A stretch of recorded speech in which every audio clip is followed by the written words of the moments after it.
আসসালামু আলাইকুম। আমি মোহাম্মদ গোলাম রাব্বি। এখন বাজে রাত 11টা 8। আজকে 2 তারিখ 8 মাস। একটু ভিডিওটি করতে লেটই হয়ে গেল। কারণ উইকেন্ড ছিল, একটু ঘুরতে বেরিয়েছিলাম। এইজন্য ম্যাটেরিয়ালস আর প্রেজেন্টেশন বানানো এবং ভিডিও করতে একটু লেট হয়ে গেল।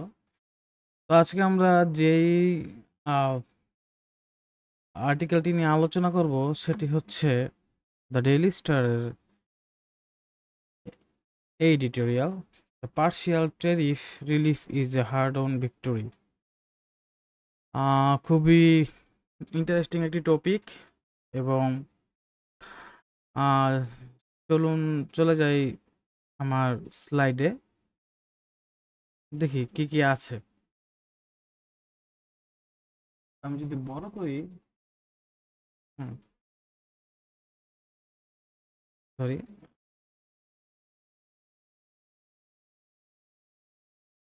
আচ্ছা। তো এটা বলা হয়েছে যে new US tariff of 20% for Bangladesh. বাংলাদেশের জন্য ইউএস এর যে নির্ধারণ করা 20% টেরিফ, এটা কিরকম ভূমিকা রাখবে সেটা নিয়ে এই আর্টিকেলটি। তো আমরা চলে যাই। তো আমাদের যে ধারাবাহিক যে আলোচনায় যারা ডেইলি আমাদের এই সেশনটি দেখেন, তারা কিন্তু নিশ্চয়ই জানেন যে আমাদের এই লেসনটি বুঝতে হলে আপনার ন্যূনতম কিছু গ্রামাটিক্যাল নলেজ থাকতে হবে। এটা হচ্ছে ফ্রেজ এন্ড ক্লজ জানতে হবে, কোনটি ফ্রেজ কোনটি ক্লজ এটি জানতে হবে। তারপর হচ্ছে, আচ্ছা একটু ইন্টারপ্ট করি, সরি।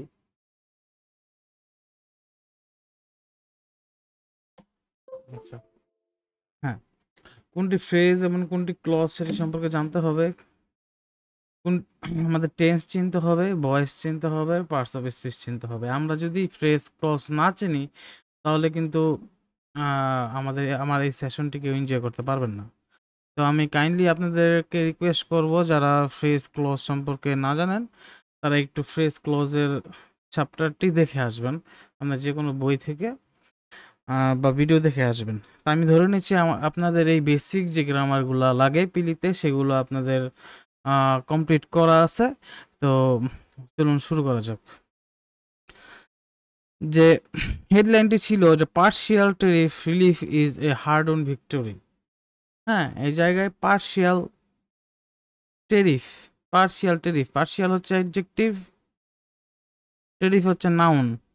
হ্যাঁ, তো এটা হচ্ছে সাবজেক্ট। তো রিলিফ, সরি, রিলিফ হচ্ছে নাউন, পার্শিয়াল টেরিফ হচ্ছে এটা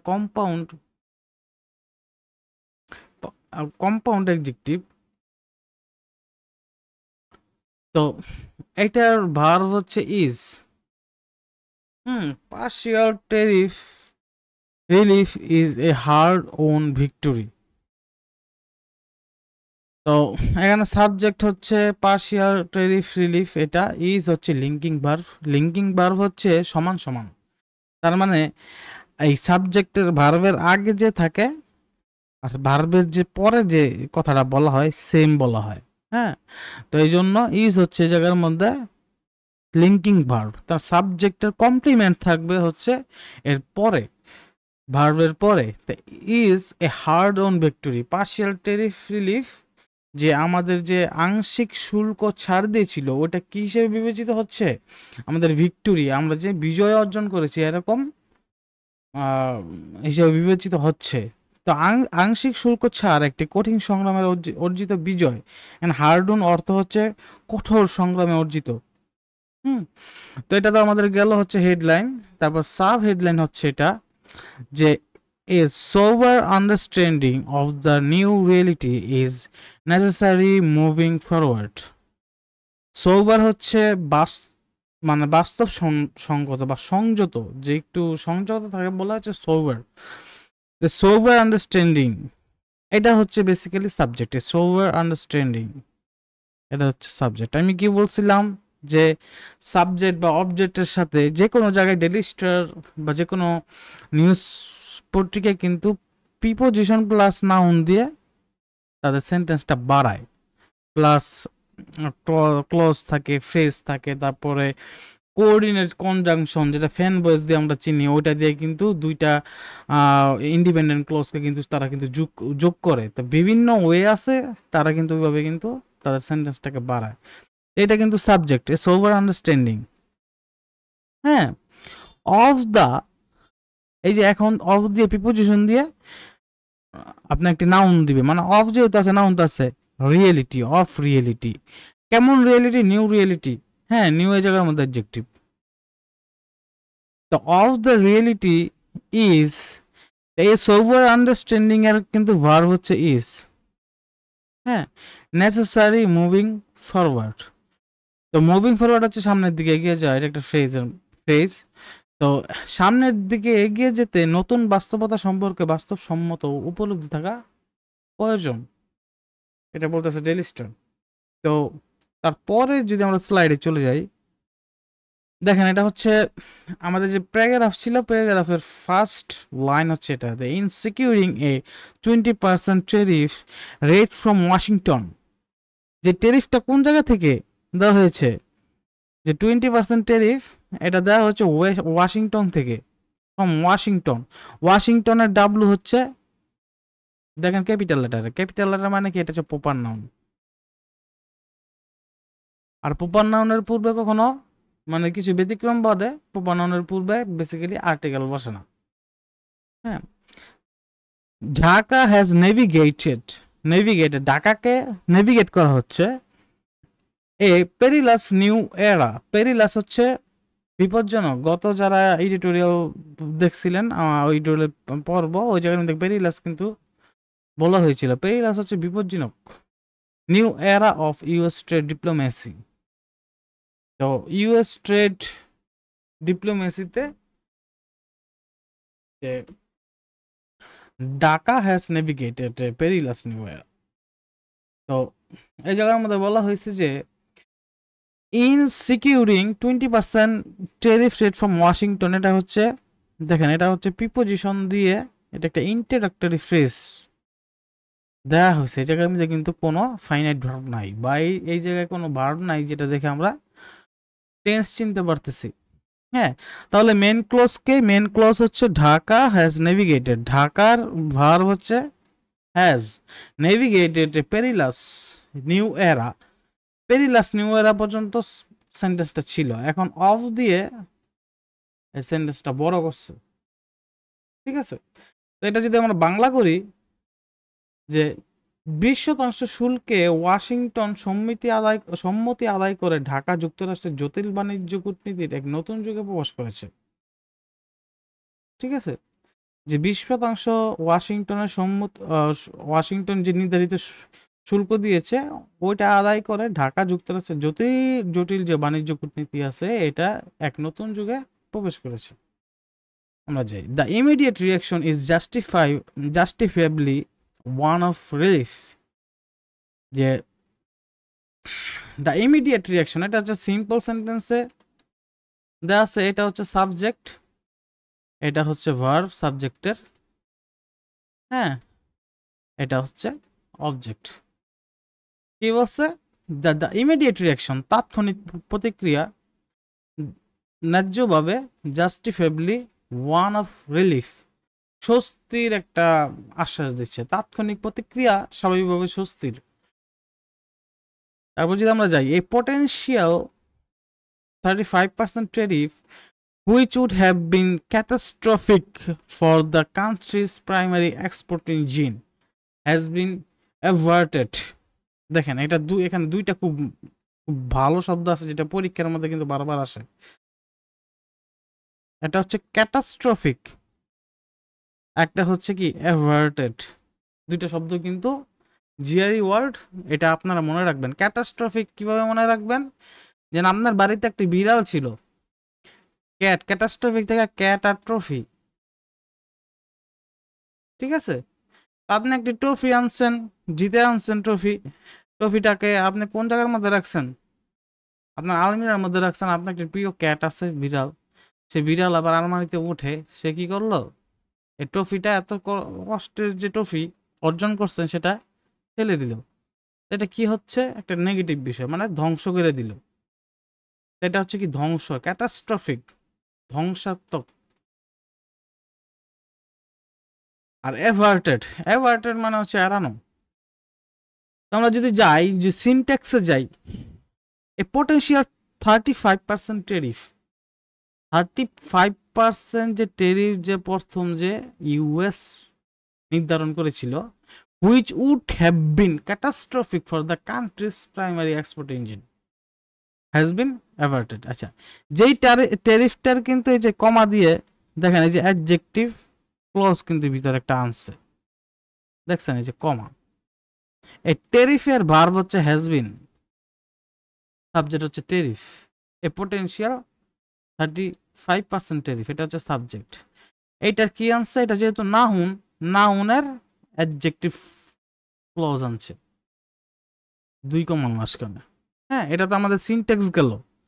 তাই একটু কাহিনীটা বলে নেই যে বাংলাদেশ আগে ইউএস থেকে জিএসপি সুবিধা পাইতো, এটা তো সবাই জানেন। যে জায়গার মধ্যে জিএসপি সুবিধায় বাংলাদেশের 0% কর দিতে হতো, 0% কর দিতে হতো। কিন্তু এখন বলছে আমেরিকা যে তোমাদের আমার মানে তোমাদের আমার মধ্যে তুমি যতটুকু শুল্ক আরোপ করবা আমি অতটুকু শুল্ক আরোপ করব, ঠিক আছে? তাই এইটার বিষয় বাংলাদেশ যদি 35% শুল্ক আরোপ করে তাহলে আমেরিকাও পাল্টা 35% শুল্ক আরোপ করবে। কিন্তু এই 35% শুল্ক বাংলাদেশের কেন মাথা ঘামানোর কারণ, মানে মাথা ব্যথার কারণ কেন? যে বাংলাদেশের যে বৈদেশিক মুদ্রা আসে হচ্ছে গার্মেন্টস ইন্ডাস্ট্রি থেকে। আর বাংলাদেশের একটা বিশাল জনগোষ্ঠী গার্মেন্টসের মধ্যে কাজ করে।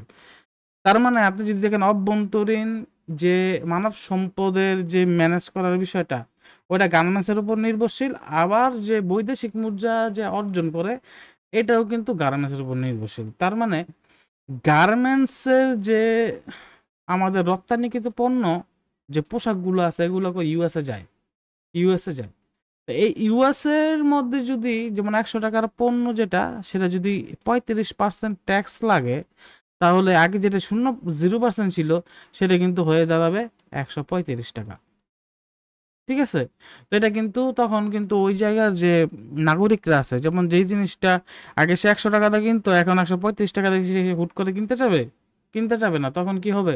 যে ওই ইউএস এর মধ্যে বিক্রি কমে যাবে, আর বাংলাদেশেরও চাহিদা কমে যাবে, বাংলাদেশে এক্সপোর্ট ইন্ডাস্ট্রির চাহিদা কমে যাবে, বাংলাদেশের রেভিনিউ আসা কমবে, এবং যে গার্মেন্টস ইন্ডাস্ট্রি আস্তে আস্তে কি হবে?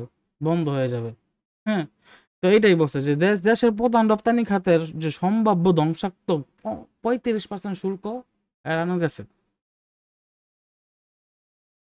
This is a hard won victory for Bangladesh. এটি বাংলাদেশের জন্য কঠিন লড়াইয়ের অর্জিত একটি বিজয়। তারপরে যদি আমরা যাই ইয়েট, এখন পর্যন্ত the relief should be tempered with a sober understanding of the new reality. এখানে দেখেন টেম্পার মানে কি? টেম্পার হচ্ছে টেম্পার উইথ, মানে সংযত করা বা ভারসাম্য আনা। এ সোবার আন্ডারস্ট্যান্ডিং মানে কি? বাস্তবসম্মত যে উপলব্ধি দিয়ে নতুন যে রিয়েলিটি তৈরি হচ্ছে সেটাকে আমাদের হ্যান্ডেল করতে হবে। যদিও স্বস্তি পাওয়া গেছে, তবু সেটা যেন বাস্তবতাকে মাথায় রেখে সামলানো হয়। সাময়িক একটা স্বস্তি পাওয়া গেছে, সেটা কেন পাওয়া গেছে সেটা আমরা সামনে জানবো, কিন্তু এটা যে মাথায় রেখে মানে খুশিতে গদগদ না হয়ে আমরা যে বাস্তবতাকে মাথায় রেখে সামনে আগাই, এটাই বলা হচ্ছে। দেখেন এটা খুব একটা ভালো একটি সেন্টেন্স, যে while national security adviser Khalilur Rahman rightly praised our outcome as good news, আচ্ছা, the more measured comments from the commerce adviser SK Bashiruddin are equally telling. আচ্ছা দেখেন, হোয়াইল যেহেতু দেয়া আছে, আমরা প্রথম সিনটেক্স নিয়ে আলোচনা করব, তারপর হচ্ছে অনুবাদে যাব। হোয়াইল যেহেতু আছে তার মানে এটা অ্যাডজেক্টিভ ফ্রেজ অথবা অ্যাডভার্বিয়াল ফ্রেজ অথবা অ্যাডভার্বিয়াল ক্লজ। এখন যদি ফাইনাইট ভার্ব থাকে তাহলে এটা অ্যাডভার্বিয়াল ক্লজ আর ফাইনাইট ভার্ব যদি না থাকে অ্যাডভার্বিয়াল ফ্রেজ। তো যেহেতু প্রেসড আছে, দেখেন the national security adviser Khalilur Rahman এই জায়গার মধ্যে প্রেসড, হ্যাঁ, the outcome as good news. তো এটার মধ্যে কিন্তু ভার্ব আছে আমার, এটা হচ্ছে ভার্ব। প্রেসড এই জায়গার মধ্যে কি ভার্ব, এই জায়গার মধ্যে কিন্তু ভার্ব আছে। তো the national security adviser Khalilur Rahman, Khalilur Rahman হচ্ছে সাবজেক্ট। রাইটলি প্লেসড, আমি কি বলছিলাম যে সাবজেক্ট এবং কি মেইন ভার্বের ভিতরে কি থাকবে, অ্যাডভার্ব থাকবে। রাইটলি হচ্ছে adverb. The outcome as good news. আচ্ছা, বলছিলাম যে অ্যাডভার্বিয়াল ক্লজ বা অ্যাডভার্বিয়াল ফ্রেজ যদি আগে থাকে মেইন ক্লজের আগে, তাহলে কিন্তু একটা কমা দিয়ে আলাদা করতে পারবে। এই যে কমাটা হচ্ছে এটা। এখন মেইন ক্লজ কোনটি? মেইন ক্লজ হচ্ছে the more major comments from the commerce adviser S K Bashir Uddin.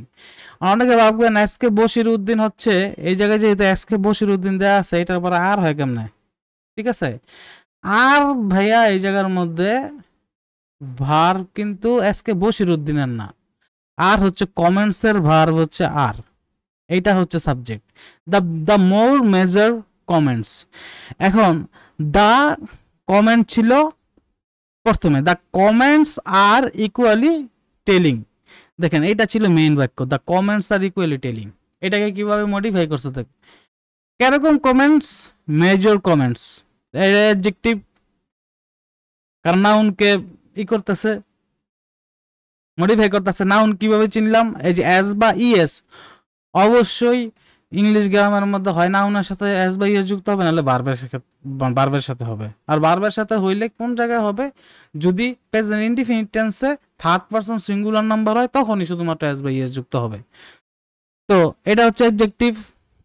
আর দাদের যেহেতু আছে, দায়ের কিন্তু আশেপাশে অবশ্যই কি থাকবে? নাউন থাকবে। তাই দা কমেন্টস ছিল, তারপরের ভিতরে একটা অ্যাডজেক্টিভ ঢুকাইছি, হ্যাঁ, দ্য মেজর কমেন্টস। তারপর আরেকটু মডিফাই করার জন্য কি দিছি? মোর মেজর্ড। মোর হচ্ছে কি অ্যাডভার্ব, কারণ মোর কাকে মডিফাই করতেছে? মেজরকে মডিফাই করতেছে। তাহলে দ্য কমেন্টসে কি লিখলাম? The more major comments. আচ্ছা, এতটুকু। তারপর বলছিলাম কি প্রিপোজিশন প্লাস নাউন দিয়া আমাদের কি বাক্য বড় করা যায়। এই যে ফ্রম হচ্ছে preposition, the commerce adviser S K Bashir Uddin, এই ভিতরে ঢুকাই দিলাম এই পুরোটা। হ্যাঁ, এখন দ্য কমেন্টস এর কে ছিল, ভার্ব ছিল আর। হ্যাঁ, তো এই দেখেন আর ইকুয়ালি টেলিং, এই জায়গার মধ্যে ইকুয়ালি অ্যাডভার্ব, কারণ হচ্ছে আর হচ্ছে অক্সিলারি ভার্ব, আর অক্সিলারি ভার্ব আর মেইন ভার্বের মাঝখানে টেলিং হচ্ছে মেইন ভার্ব। মেইন ভার্বের মাঝখানে কি থাকে? অ্যাডভার্ব থাকে। তা আমাদের পুরো সিনট্যাক্স বুঝলাম। এই জায়গায় সিনট্যাক্স নিয়ে আশা করি কেউ সমস্যা নেই। এখন আমরা ইয়েতে যাব, অনুবাদে যাব। এখানে প্রেস মানে হচ্ছে প্রশংসা। হ্যাঁ, এই যে প্রেস হচ্ছে প্রশংসা, মেজর কমেন্ট হচ্ছে পরিমিত মন্তব্য, ইকুয়ালি টেলিং সমানভাবে তাৎপর্যপূর্ণ। আমাদের ন্যাশনাল সিকিউরিটি অ্যাডভাইজার যে আছে, নিরাপত্তা উপদেষ্টা খলিলুর রহমান, সে খুবই প্রশংসা করেছে the outcome as good news. সে বলেছে যে এটা আমাদের কি খুশির সংবাদ। তো পাশাপাশি আমাদের যে কমার্স অ্যাডভাইজার আছে এস কে বশির উদ্দিন, তার কমেন্টগুলো কি ইকুয়ালি টেলিং, মানে সমানভাবে তাৎপর্য, মানে সে একটা কি নেগেটিভ বিষয় বলছে, যেটা মানে সে তো বলছে যে ন্যাশনাল সিকিউরিটি অ্যাডভাইজার বলতেছে গুড নিউজ, কিন্তু কমার্স অ্যাডভাইজার বলতেছে শুধুমাত্র গুড নিউজ বললে হবে না, আমাদের সামনের দিকে খুব সতর্কভাবে চলতে হবে। হ্যাঁ, এটাই হয়তো বা এখানে বলতে চাচ্ছে, যেখানে জাতীয় নিরাপত্তা উপদেষ্টা খলিলুর রহমান এটিকে যথার্থভাবে সুসংবাদ বলেছেন, সেখানে বাণিজ্য উপদেষ্টা এস কে বশির উদ্দিনের সংযত মন্তব্য গুরুত্বপূর্ণ। সে খুব হার্ড করে বলে নাই, সংযত মন্তব্য দিয়েছে। তারপরে যদি স্লাইডে যাই, যে হিজ অ্যাডমিশন তার স্বীকারোক্তি। অ্যাডমিশন এই জায়গার মধ্যে ভর্তি করা না, ঠিক আছে, এই জায়গার মধ্যে অ্যাডমিশন হচ্ছে স্বীকারোক্তি।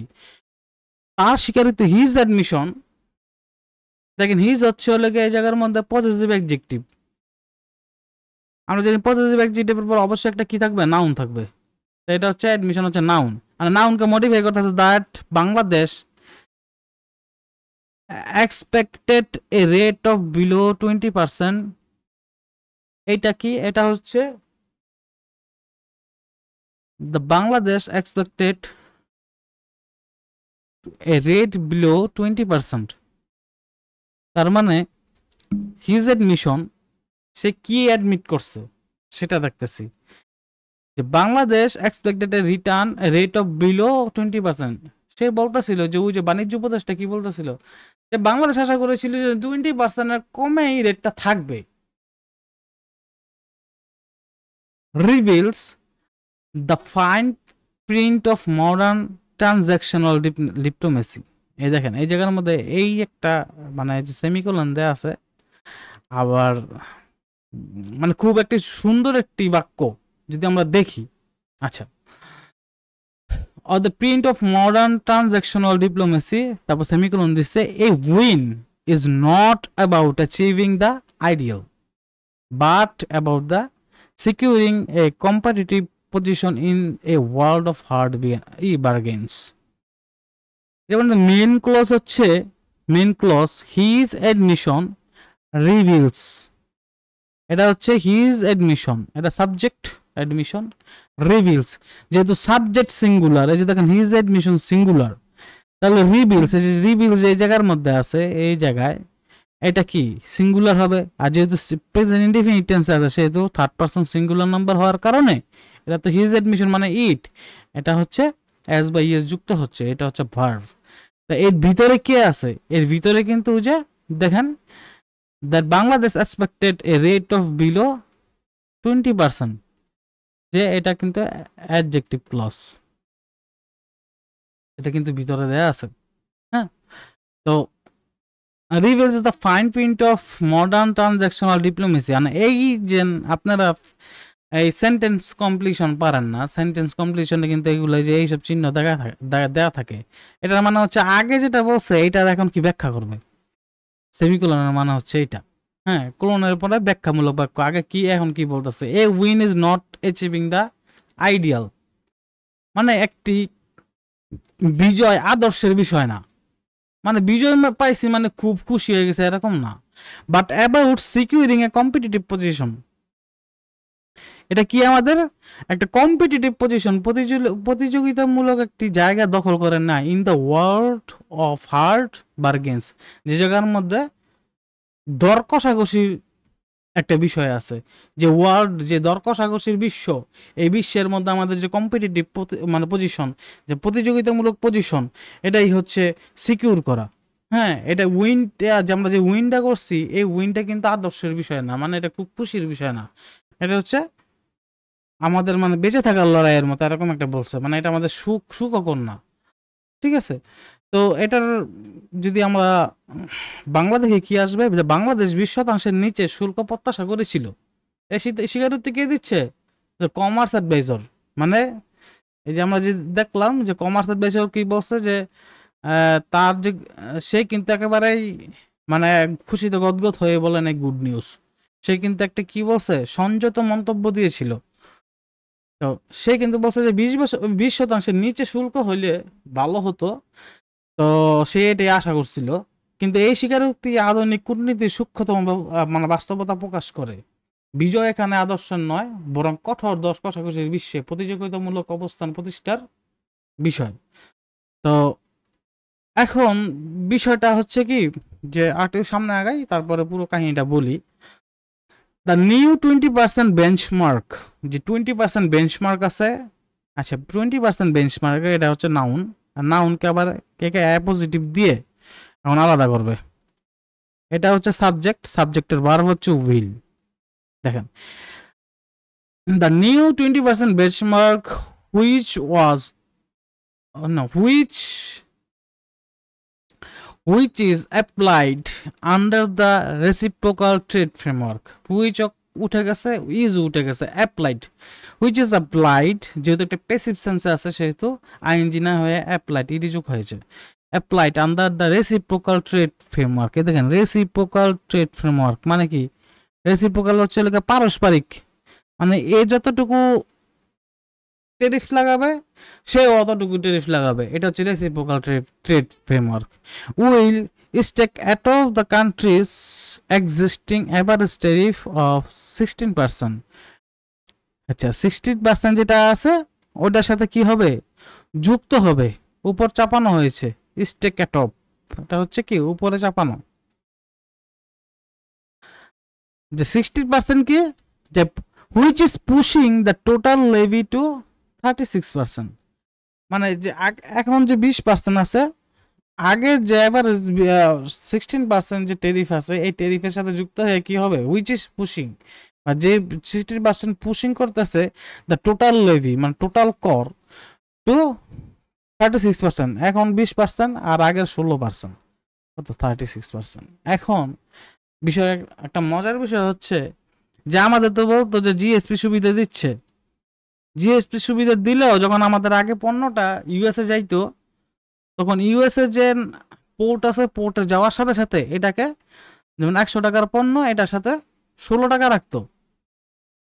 তার মানে আমাদের কিন্তু 0% জিএসপি বলতেছে, তারপরে কিন্তু কত রাখতেছে, 116 টাকা লাগতেছে ওই জায়গার মধ্যে যাওয়ার পর 100 টাকার পণ্য না।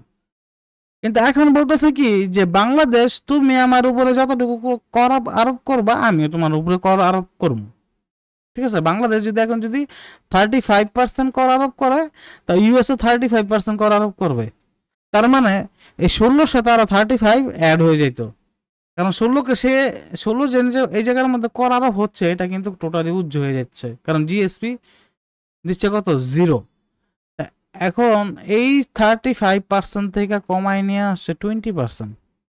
এটাই এখন খুশির কারণ যে 35% ছিল, এখন 20% চলে আসছে। এখন যদি কর যদি বাড়ে তাহলে সমস্যাটা কি হবে, যদি 100 যে টাকার পণ্যটা যদি কর বাইরে 16 আর 35 হচ্ছে 51% মানে 151 টাকা হয়ে যেত, তাহলে আমাদের যে কম্পিটিটরগুলো আছে পোশাক শিল্পে, যেমন চীন এবং ভিয়েতনাম, তারা কিন্তু এই যে 151 টাকার পণ্যটা কিন্তু তারা কিন্তু ঠিকই 120 বা 30 টাকা কিনে ফেলতো, মানে বিক্রি করতে পারতো।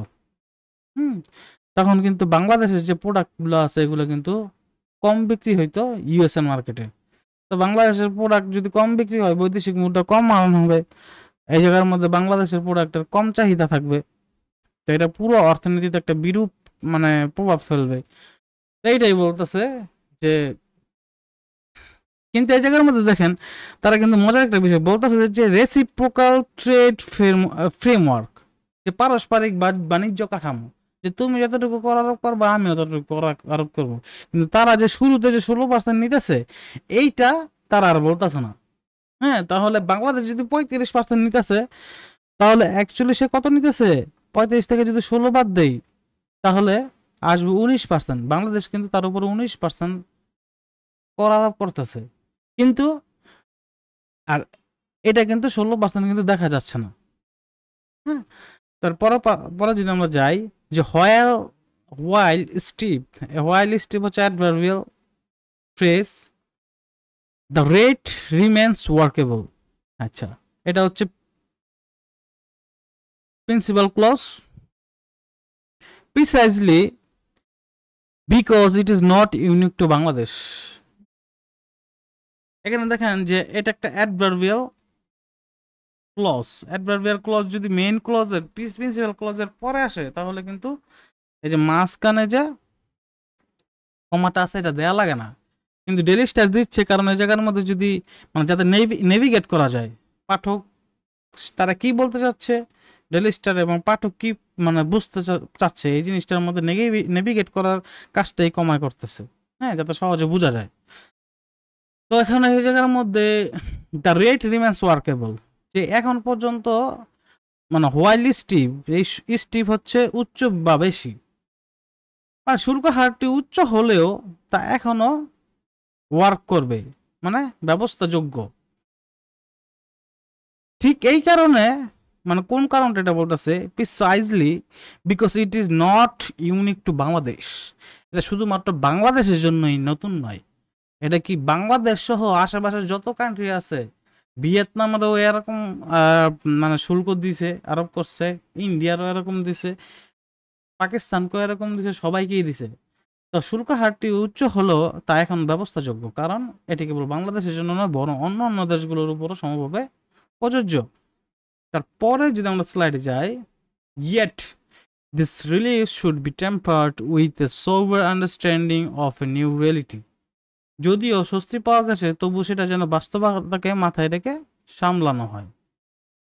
সেটা মনে হয় আগে আসছিল নাকি? আচ্ছা, the same formula applies to all Nations.